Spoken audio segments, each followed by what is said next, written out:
Merci, bonjour Olivier. Salut Philippe. Bienvenue à toi, c'est un plaisir. Bienvenue à toi, ouais, merci. Merci de te parler dans cette période de confinement, c'est super sympa. C'est vraiment adorable. Alors, où tu fais ton confinement finalement? Chez moi à Paris. Je suis chez moi à Paris depuis un mois, comme tout le monde. Comme tout le monde, on est tous chez soi. Exactement, c'est une très bonne chose. Alors Olivier, on va pas te présenter parce que sinon la demi-heure ne va pas suffire. Mais avec un magnifique parcours, meilleur sommelier du monde, millésime 2000 au Canada, mais également sommelier de la maison de Sot depuis un certain nombre d'années. C'est là que tu exerces avec ce groupe magnifique, effectivement, depuis très longtemps tes activités, plus d'autres activités. La revue du vin de France, on va l'évoquer dans un instant, les activités de consultants, Air France avant, Air Tahiti maintenant ou autres, beaucoup d'activités. Tu es au cœur finalement de l'élément vin et de la sommellerie depuis de très nombreuses années. Comment tu vis cette période de confinement? Comment tu profites de cette période finalement? Parce qu'il faut savoir profiter de cette période qui est un peu délicate à gérer souvent. Écoute, Philippe, je pense que je le vis de toute façon, on n'a pas d'autre choix. Il faut le vivre de façon la mieux possible et être respectueux effectivement de toutes les données qui nous ont été conseillées et donc à partir de là, j'essaye je lis, je travaille, j'ai un peu de travail pour la Maison Le Nôtre, je profite aussi bien sûr de ce temps pour déguster la vallée du Rhône-Nord. Je suis en charge de 2 régions pour la Revue du Vin de France, pour le guide vert, la vallée du Rhône-Nord et la vallée du Rhône-Méridionale. Et donc j'ai bien commencé déjà le Rhône-Nord, donc voilà, ça m'occupe beaucoup. J'ai aussi une activité littéraire, un peu de télé, comme tout le monde, pour se tenir au courant. Donc je pense que, mis à part le monde du vin qui me touche de près, je pense j'essaye aussi quotidiennement de faire une activité sportive. Je cours le matin, j'essaye, voilà. Donc tout ça me permet de voir passer les journées et tout se passe bien. Est-ce que, avant de parler de vin, si tu avais un livre à suggérer dans cette période-là, c'est quoi un peu ta référence, la Bible du confinement pour toi? Est-ce que tu as un titre d'ouvrage qui te vient en tête? Écoute, j'ai fini un livre il n'y a pas longtemps sur Magellan qui m'avait beaucoup plu, qui était vraiment quelque chose d'exceptionnel, et de Stefan Zweig. Et j'ai décidé de lire toujours de Stefan Zweig. J'ai commencé l'histoire de Marie-Antoinette. Voilà. D'accord. Voilà. J'aime beaucoup l'écriture de Stefan Zweig, la manière dont ses récits sont décrits. Le récit sur Magellan était exceptionnel. Il met en évidence ce que les gens n'ont pas l'idée de comprendre de ce que la découverte effectivement du détroit de Magellan a pu faire pour ce qui s'est passé par la suite dans le monde. C'est formidable. Exactement, c'est les clés de l'histoire finalement. Voilà, tout à fait.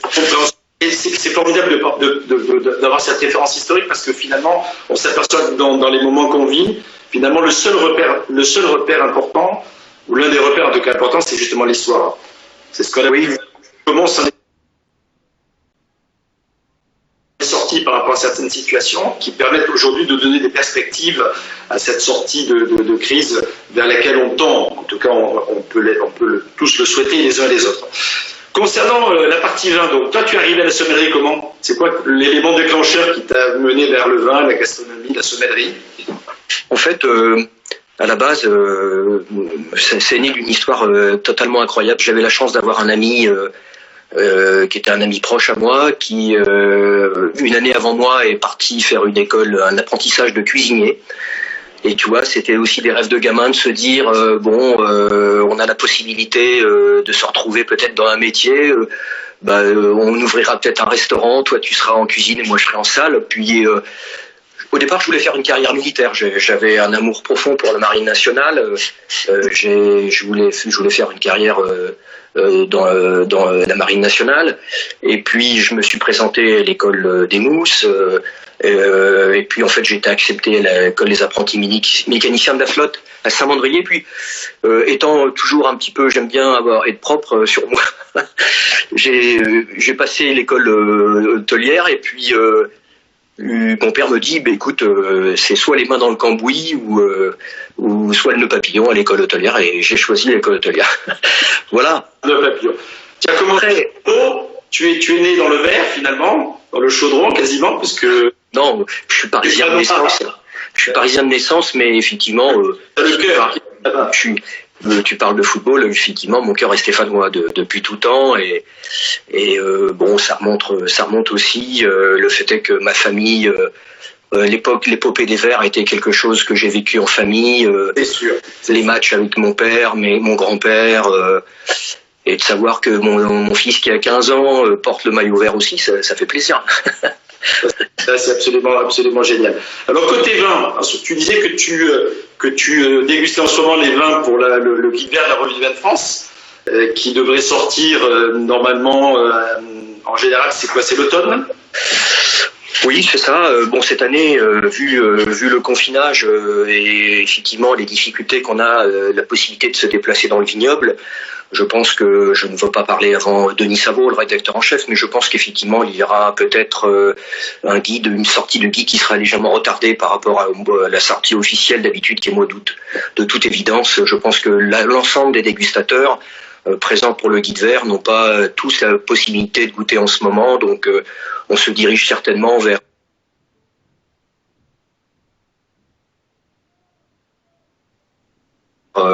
vers quelque chose comme ça. Bon, parfait. Tu vas nous donner tes coups de cœur peut-être récents, peut-être dans le Valais du Rhône-Nord. Juste pour les gens qui nous suivent, et je vous remercie, vous êtes très nombreux à être avec nous en ce moment. N'hésitez pas, je vous vois tous réagir, de Corse, du Languedoc, de Paris ou d'ailleurs, de Lorraine ou d'Alsace. Donc génial de mettre des petits commentaires. Mais si vous avez des questions à poser à Olivier, c'est vraiment l'occasion, voilà, qu'il puisse vous y répondre. Donc n'hésitez pas également à poser des questions, avec grand bonheur de pouvoir les transmettre et voilà, d'essayer de répondre en tout cas. Voilà. Notamment une question, Olivier, c'est qu'est-ce qu'on boit quand on regarde un match de foot? Écoute, alors j'ai une petite anecdote à ce sujet-là que je vais te raconter, qui m'est arrivée avec mon père il y a quelques années. Tout le monde t'écoute, hein? J'ai la chance d'avoir mes parents et mon père est un foot ballon comme toute la famille Poussier. On a toujours été passionné par le sport en général. Et je regardais un match de synthé avec mon père et un jour mon père me dit au milieu de la mi-temps, il me dit tiens on n'a pas dîné. Peux-tu aller chercher une bouteille à la cave et on va se faire une tranche de pain, un pâté comme ça et autres. Et l'histoire est vraie. Et je vais à la cave. Et je prends une cuvée Bois-Renard de Beaurenard que tu connais, la famille Coulon à Châteauneuf, la cuvée Bois-Renard, la sélection de vieilles vignes, et je prends sur le millésime 98. Donc je te parle, c'était il y a 5-6 ans. Hein. Et donc, millésime 98, tu sais très bien que ce grand millésime de la vallée du Rhône et du bassin méditerranéen en général, et je goûte ce vin exceptionnel. Et donc le match se termine, on a bu la bouteille avec plaisir. C'était un vin assez sophistiqué déjà, avec beaucoup d'évolution, mais qui était d'une grande fraîcheur encore. C'est un millésime qui est associé à la concentration, la finesse, la maturité et la fraîcheur. Et le lendemain, tellement que cette bouteille était bonne, j'en avais qu'une, j'appelle les frères Coulon au domaine, à Beaurenard, et je tombe sur un des frères. Et je lui raconte l'anecdote. Je dis, écoutez, j'ai passé un grand moment de plaisir. J'aime bien faire partager ça avec des vignerons. Tu l'as certainement fait toi aussi. Et expliquer à un vigneron qu'on a passé un grand moment d'émotion à travers son vin. Je lui ai dit que je regardais un match de foot et que j'avais été passionné par son vin et que je m'étais régalé. Et à ce moment-là, je lui dis... il vous en reste quelques bouteilles, j'aimerais bien en racheter si c'était possible. Alors, il me dit, vous pensez bien, monsieur Poussier, qu'il n'y en a plus. C'est 98, ça fait très longtemps. Et puis, de toute façon, ça a tellement été hyper noté qu'on s'est fait dévaliser. Donc, je suis même pas sûr qu'il nous reste quelques bouteilles. Et j'allais pour accrocher, et à ce moment-là, il me dit, attendez, monsieur Poussier. Il me dit, j'ai pas de bouteille, mais j'ai des magnums.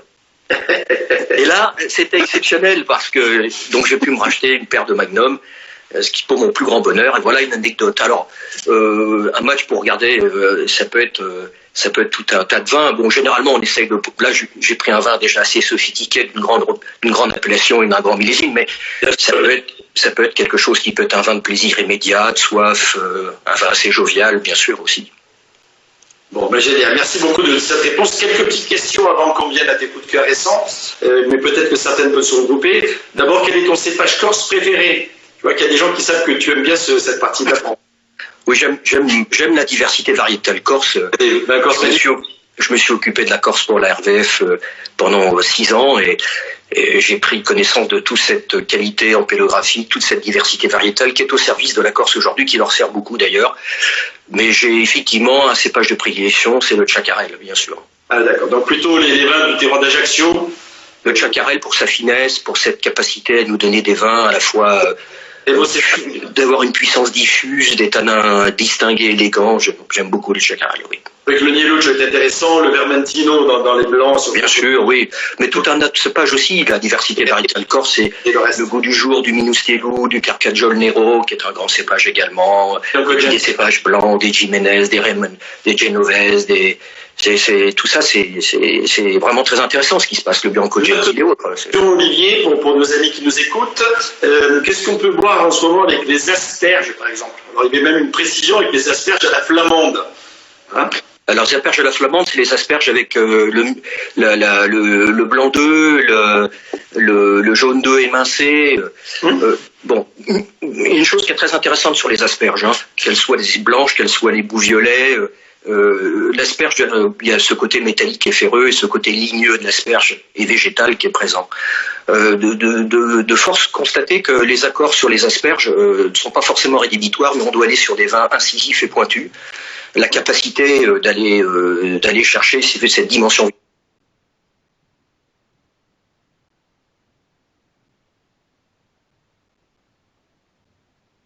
végétale sur la finale de bouche par des vins qui ont plutôt des vins élancés, longilignes. Trop riches, il faut plutôt aller chercher des vins pointus. Et puis pour aller chercher le goût de l'asperge, des cépages issus de vertus aromatiques sont les cépages les plus plausibles sur ce type d'accord. Et j'avoue que j'aime l'expression d'un Sauvignon blanc, j'aime l'expression d'un Savagnin, j'aime l'expression d'un Grüner Veltliner, autrichien. Je trouve que ce type de vin, ce profil de vin a la capacité à la fois répondre d'un point de vue aromatique à contrecarrer l'asperge, et grâce à leur vivacité, leur fraîcheur, d'aller chercher l'asperge dans sa persistance de goût. Le vionnier, c'est un cépage qui peut être éventuellement envisagé? Oui, il faut qu'il le soit, mais par contre sur un millésime froid, il faut qu'il soit sur un terroir où le terroir dompte un peu la générosité et la richesse. Alors ça tombe bien que tu me fasses le point là-dessus. Je viens de effectivement déguster tout Condrieu, et 2018 est un millésime qui est très intéressant pour les Condrieu. Autant j'ai eu un peu plus de mal sur les 17 parce que c'est un millésime solaire et généreux. 18 est tout aussi solaire, sauf que ce qui a sauvé un peu les 18 à Condrieu, c'est qu'il y avait un peu plus de rendement, qui a dilué un peu la générosité et la matière. Donc ce qui a permis de faire des vins à la fois mûrs, mais assez sapides et digestes. Et ce qui fait la grande vertu et la grande qualité d'un terroir comme Condrieu, quand les Condrieu sont bien nés, d'ailleurs comme Château-Grier, quand il est bien né, c'est cette capacité justement grâce à ces terroirs de granit à biotite, ou granit à muscovite, mais surtout les granites à biotite, d'aller chercher les grands amers minéraux et les salins qui viennent s'opposer à la richesse alcool d'un millésime riche et qui permettent, parce que le vionnier par excellence n'est pas un cépage qui a beaucoup d'acidité, mais si on ne va pas capter ces amers, si on ne va pas chercher ce salin que Condrieu et Griet peuvent avoir, ce sont eux qui supplantent le manque d'acidité qui permettent de Condrieu d'être digeste et sapide. Et 18, c'est un millésime comme ça, comme l'était 16, comme l'était 14. 18 fait partie des 3 beaux millésimes de la décennie 2000 sur l'expression des grands vionniers de Condrieu et de Grier. Quelques vignerons qui ressortent peut-être de cette appellation? Alors justement, tiens, regarde, je t'ai préparé un beau Versalto avec un Condrieu, et c'est un petit coup de cœur. Alors les gens connaissent bien sûr le domaine de Jean-Paul Jamet, oui. Jean-Paul et Corinne et leur fils Loïc et leur fille, elle m'excusera, j'ai oublié son prénom. Elle est charmante pourtant. Je voulais dire que ce Condrieu, c'est le terroir c'est un assemblage de 2 terroirs. La cuvée s'appelle Vernillon. Alors pourquoi je fais un coup de cœur sur Jamet? Jamet, c'est un grand vigneron, Jean-Paul. Le problème n'est pas là. Mais il a commencé à faire Condrieu qu'en 2015. Donc c'est un jeune vigneron de Condrieu. Et Vernillon, c'est le terroir de Vernon plus de Côte de Châtillon, qui sont 2 beaux terroirs de Condrieu. Et surtout, ce qui me fait plaisir, c'est de voir Jean-Paul, qui est très, très réputé pour les rouges, qui est un vigneron iconique que tout le monde adore, mais de voir qu'au bout du 3e millésime, il arrive à faire un Condrieu de cette dimension, avec de la sapidité, de la fraîcheur. Il a tout compris. Et c'est ce que je me dis, c'est pas facile d'être aussi bien un grand vigneron sur les rouges que sur les blancs. Et là, Jean-Paul et son fils Loïc, bravo, chapeau, grand 2018. Bravo. C'était mon petit coup de cœur. Alors, en plus, 40 ans d'appellation Condrieu, donc je lève mon verre à bon anniversaire à Condrieu. Alors, moi j'aime beaucoup Vernet, bien entendu. Bien sûr. Christine qui fait des vins absolument magnifiques. André Perret, je pense à André Perret, bien sûr. Plein de gens. Parmi les réactions en live que je peux lire là rapidement, Olivier, pour les asperges, il n'y a pas beaucoup de débats sur les asperges. On me fait penser, ils ont Muscat d'Alsace, qui peut être assez intéressant aussi, parce qu'il est vinifié là également en sec. Et puis le chenin blanc, qui peut être aussi effectivement une bonne alternative. Ça dépend aussi des millésimes. Hein. Oui, tout à fait. Le chenin peut être une bonne alternative. L'amertume domptée des chenins, on en parlera sûrement avec Pascaline Lepelletier qui sera... Oui, tout à fait. Mais c'est une belle alternative également, entre autres. Tout à fait. C'est vrai que le chenin n'est pas forcément un cépage hyper aromatique, mais ceci dit, il a aussi des grands amers minéraux, des acidités, des tensions qui peuvent aller chercher, bien sûr, le côté ferreux métallique et l'amertume de l'asperge. Bien sûr. Alors, un coup de cœur en rouge peut-être. Alors, coup de cœur en rouge, toujours en Vallée du Rhône. Écoute, voilà, je te présente. Cornas, on lit à l'envers, malheureusement. Voilà, c'est Cornas, un beau Cornas 2018 d'un tout petit vigneron qui n'a que 4 hectares, mais qui ne démérite pas en qualité, qui est un homme qui fait pas des vins froufrous, il fait des vins sans esbrouf, sans excès de bois, sans trop d'extraction. C'est Franck Balthazar. Et c'est sa première cuvée qui s'appelle la cuvée Casimir, en honneur à son grand-père, qui avait créé le domaine. Et donc là, c'est une association de 2 terroirs, les Mazars et les Légrés. Ce sont des vignes, des vieilles vignes et des jeunes vignes. Les dernières datent de 2005, mais c'est surtout intéressant. C'est une vinification classique, comme faisait la famille Clapp. C'est la vendange entière, c'est 100% de vendange entière. Ce sont des vins qui respirent le granit. Il y a vraiment l'empreinte graphite des sols qui est là. Les boisés sont pas ostentatoires. C'est des élevages qui sont faits en demi-nuit anciens. J'adore ce style. Je trouve que ce sont des vins qui respirent l'expression de la Syrah de Cornas avec ces belles empreintes minérales et graphites, ce côté fumé, lardé, bacon, qui sont pas dus à des boisés, mais qui sont dus vraiment à cette définition du sol qui vraiment est vivant dans ce profil de vin. Alors, tout est pioché, enfin c'est formidable, c'est un travail de fou, c'est vigneron en culture biologique, tout est vinifié en levure indigène, c'est formidable. Voilà, Franck Balthazar, sa petite cuvée Casimir 18, c'est mon coup de cœur, mais bon, il a la chance d'avoir des vignes sur le lieu-dit Les Chailléaux, que tout le monde connaît, il a des vignes qui ont été plantées à la fin du 19e, bon, ce qui est formidable là, donc c'est un vigneron petit en termes de taille et de volume, mais qui fait des grands vins d'émotion. Voilà, c'était mon petit coup de cœur de la soirée. Un bel accord peut-être avec ce vin. Là, on sort du week-end pascal, il y avait des agneaux magnifiques. Ah oui, je pense qu'effectivement, un beau gigot d'agneau de 7 heures aurait pu faire l'affaire sur ce vin délicieux. Et comme l'agneau pascal est terminé, je pense qu'effectivement... un pigeon, je pensais une petite pensée pour Madame Chani, le restaurant où j'adorais les dans le Beaujolais. Et donc un petit pigeon à la concassée de poivre. Voilà. Et en Beaujolais, parce que tu parles du Beaujolais, qui est une magnifique région, d'abord c'est très beau, les monts du Beaujolais, c'est très diversifié en termes de panorama et en termes de style de vin également. Et je trouve que, je pense que tu partages ce sentiment, je trouve que le Beaujolais n'a jamais presque été aussi bon, et c'est un rapport qualité-prix qui est assez incroyable quand même. Oui, ça reste effectivement une région que j'adore. Je m'en suis occupé beaucoup aussi pour la revue. Je suis un fan de Gamay. Je trouve que je suis pas un défenseur, mais vraiment un fan du Beaujolais parce que je trouve que c'est une région qui n'est pas jugée à sa juste valeur. Et Dieu sait qu'on peut boire des vins de soif et de plaisir immédiat, comme on peut avoir des vins qui peuvent se conserver de façon incroyable. Ouais. Superbe, vraiment exceptionnel. Donc j'encourage les gens à découvrir, et aux 4 coins de ce Beaujolais, il y a des vignerons qui sont qui défie toute concurrence. Hein. C'est pas un vignoble plat, le Beaujolais, c'est un vignoble de coteaux vallonnés, avec des pentes escarpées, où un vrai travail de vigneron à faire des grands vins d'expression terroir. En ce moment, parce qu'on peut pas trop le faire, mais si on le fait à vélo, c'est sportif, comme on dit. Ah, c'est magnifique. Et là aussi, encore des vins sur schiste ou sur granit, des gamets qui ont une définition incroyable. Là aussi, des vins vinifiés souvent à l'ancienne.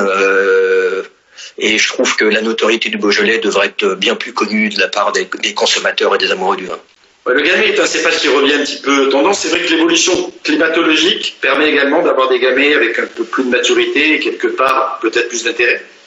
Oui, il y a ça. Puis il y a aussi le fait est que aussi il y a une maîtrise de la production, il y a un contrôle des rendements et du volume, il y a une volonté de vouloir faire des vins d'identité de terroir. Donc il y a des vignerons qui sont passionnés et qui veulent effectivement. Déjà, ça commence par un travail des sols, ça commence aussi par une volonté de vouloir faire des vins les plus identitaires possibles, et ça, c'est ce qui se passe. C'est formidable. Le Beaujolais a toujours été une région magique qui nous donne des grandes émotions. Moi,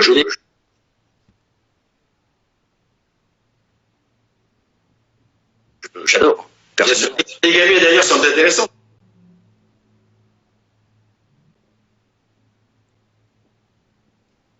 Bien sûr, on pense aux gamets de Loire, de Touraine en particulier. Avec un petit clin d'œil, d'ailleurs, quelqu'un me faisait remarquer que le romorantin pouvait être éventuellement un cépage pas inintéressant avec l'asperge aussi tout à l'heure. Tout à fait. Le romorantin, pourquoi il est intéressant, c'est que lui aussi, bon, il a ses côtés biwax, cire à bois, mielleux, mellifère, acacia dans les arômes, mais il se dote aussi de grandes amertumes finales avec l'évolution, et c'est ce qui fait l'intérêt sur les asperges également. Exactement. Pour revenir au gamay, toi qui es amateur de foot dans la région de Saint-Etienne, c'est la région du Forêt, un petit clin d'œil à notre ami Benjamin Roffet, qui s'est qualifié. Oui, tout à fait. Benjamin travaille.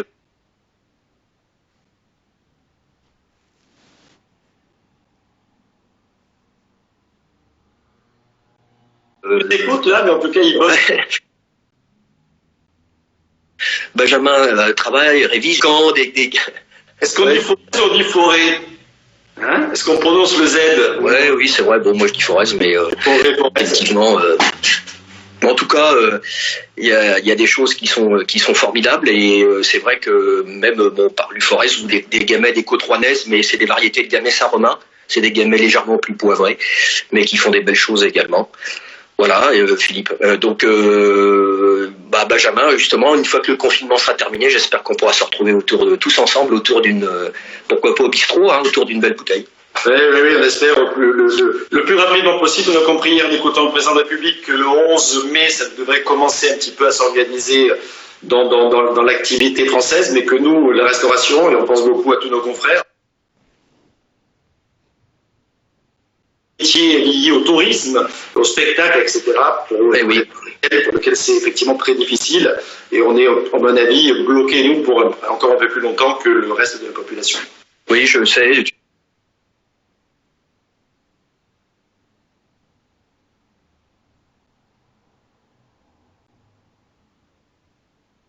Pour qui j'ai beaucoup d'affection, et nous sommes aujourd'hui pleinement touchés par le corona, comme beaucoup d'autres d'activités de l'événementiel et du traiteur. Il est évident que la maison reste ouverte au niveau des boutiques, mais c'est très dur pour nous au niveau de l'événementiel, et on est comme tout le monde, malheureusement c'est une période très difficile pour un secteur d'activité tel que le nôtre. C'est pas effectivement facile. Alors il y a des gens qui demandent ce que je goûte, parce que finalement toi on a compris que c'est la étrangère. Donc moi j'ai ouvert une Côte de Provence ce soir pour cette première émission.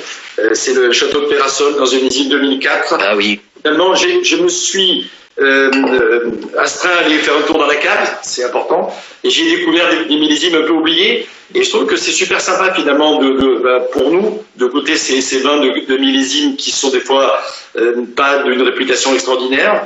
J'ai goûté des 2004, des 2002, même des 97, des choses comme ça, et finalement la seule chance qu'on ait, c'est que souvent c'est très bon, quoi. Oui. Joli vin à boire, bien sûr ça dépend des producteurs, mais ce qu'on a en général dans le cadre, c'est des choses intéressantes, et même dans des petits millésimes, on a vraiment de quoi se faire vraiment plaisir, et c'est un peu ça. Bien sûr. La bouteille la plus extraordinaire que j'ai eu la chance d'ouvrir ces jours-ci, pas mal de gens l'ont vu sur les réseaux. Mais oui, je l'ai vu effectivement. RD 82, je me suis dit effectivement, voilà, il y a cette boutique-là. C'était l'occasion de fêter Pâques. Finalement, avec. Oui. En plus, un millésime solaire, 82, qui fait des vins très pâtissiers dans l'esprit aromatique. Ouais. Exactement. Beaucoup de gens m'ont dit, mais tu en as parlé, mais tu l'as pas décrit. Donc, quelques mots pour décrire cela. D'abord, le doré de la couleur était juste extraordinaire avec son évolution. Ouais. L'effervescence relative, c'est-à-dire que c'est pas d'une super puissance dans l'effervescence, mais suffisamment pour donner de l'énergie, mais aussi pas beaucoup pour donner la place au vin. Et c'est d'une vinosité, d'une profondeur, comme on peut l'imaginer, extrêmement. Ouais. Les parfums, donc c'est le côté pâtissier, c'est ce côté fruits secs, marqué un peu par la noix, mais surtout par la noisette ou la menthe grillée, c'était juste extraordinaire, un peu beurré. Et après en bouche, c'est la puissance. Hein. Ouais. C'était extraordinaire. Et bon, j'avais un morceau de fromage de Savoie, de l'abondance, et c'était juste magique. Un morceau d'abondance. Un verre de ce RD 82 Bollinger, voilà, on peut vivre le confinement dans des conditions comme ça, je sais, ça fait un petit peu partie, j'allais dire, de ce qui nous est offert finalement dans ce métier, d'avoir effectivement quelques flacons de ce style-là. Voilà, donc merci à tous pour les questions que vous nous posez. J'aimerais qu'on termine avec Olivier sur peut-être le déconfinement. On ne sait pas exactement le métier de la restauration, quand est-ce que ça va se terminer, mais on peut imaginer que le moment est déjà une première étape. Est-ce que tu as prévu d'ouvrir ce jour-là? Écoute, tu connais mon penchant pour cette... Je suis en direct. Ah oui, tu connais l'affection et l'admiration que j'ai pour la chartreuse, pour la liqueur chartreuse, qui est, je pense sincèrement, la plus grande liqueur qui existe au monde. Et la liqueur chartreuse, écoute, tu vois, regarde, j'ai préparé une petite bouteille que je voulais te montrer.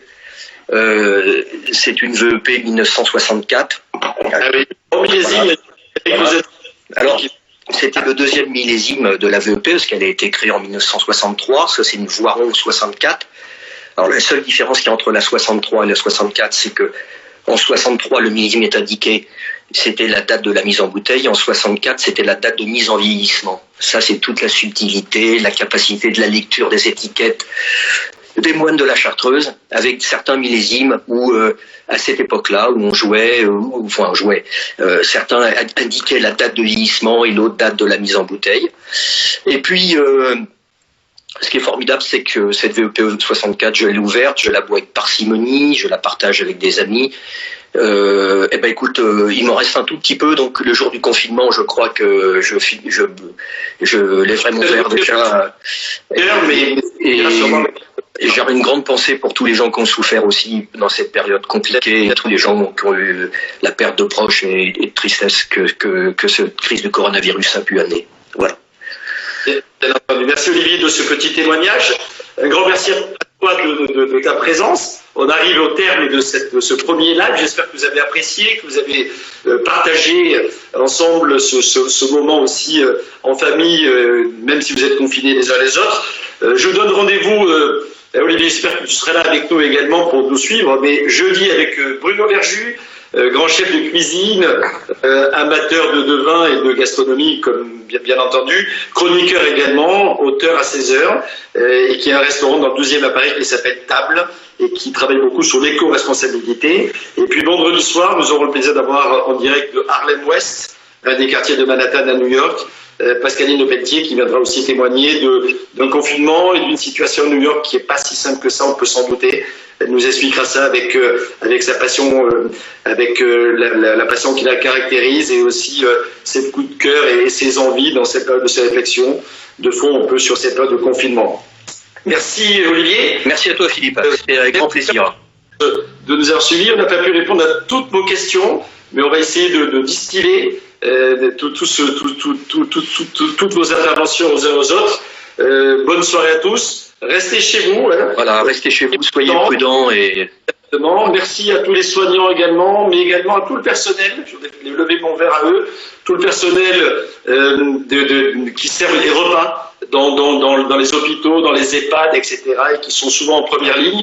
Et finalement, le repas, comme le vin, et en fait partie aussi, c'est presque le moment de bonheur apporté à ces gens-là. dans une journée qui parfois paraît très longue, et peut paraître très longue lorsqu'on est seul et qu'on a malgré tout un certain âge, ou en tout cas quand on est malade. Donc soyez prudents. Vous pouvez nous retrouver via le Facebook de l'Union de la Sommelier française, sur la chaîne YouTube également où on a sorti un très joli film.